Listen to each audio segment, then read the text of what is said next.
কালকে ডাকসু ইলেকশন কিন্তু দুটা কাজ হয়েছে। ইলেকশন ইঞ্জিনিয়ারিং 2008 সালের মতো, আবার ছাত্রলীগের ভোট। চাঁদাবাজের জায়গা বিএনপিতে নাই এবং যারা করতেছেন তারা বিএনপির লোক না। আমাদের নেতা তারেক রহমান সাহেব পরিষ্কার ভাষায় বলেছেন, বিএনপিতে কোনো সন্ত্রাসী, কোনো চাঁদাবাজ, কোনো দখলদারের জায়গা হবে না। এখনো যদি কেউ সামাল না দেন, এখনো যদি নিজেকে ঠিক না করেন, তাহলে যদি খবর আসে ইনশাল্লাহ আপনাদের বিরুদ্ধে ব্যবস্থা নেওয়া হবে।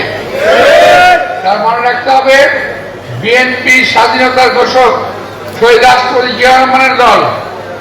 মনে রাখতে হবে, বিএনপি দেশ নেত্রী বেগম খালেদা জিয়ার দল। মনে রাখতে হবে, এই দেশের এখন বিএনপি নেতৃত্ব দিচ্ছে পদ্মা সেতু, মেট্রো রেল এবং এলিভেটেড এক্সপ্রেসওয়ে নির্মাণের গর্বিত অংশীদার বসুন্ধরা সিমেন্ট। আমাদের নেতা তারেক রহমান। সুতরাং এখানে চাঁদাবাজির কোনো জায়গা নাই, এখানে দখলদারির কোনো জায়গা নাই। মঞ্চে দাঁড়িয়ে কিন্তু আমাদের এখন দখলদাররা বক্তৃতা দেয়, দখলদারি করা যাবে না। বুঝতে পারছেন আমাদের অবস্থাটা? সকলেই মঞ্চে দাঁড়িয়ে চাঁদাবাজির বিরুদ্ধে, দখলদারির বিরুদ্ধে কথা বলে, আর বাইরে গিয়েই অপকল্পনা শুরু করে।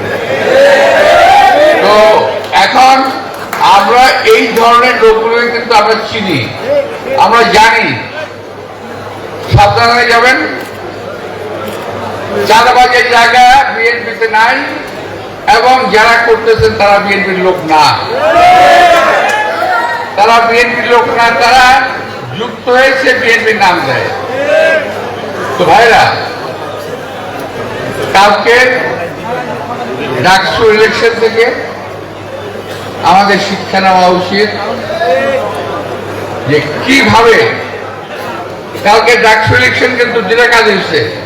ইলেকশন ইঞ্জিনিয়ারিং 2008 সালের মতো, আবার ছাত্রলীগের ভোট।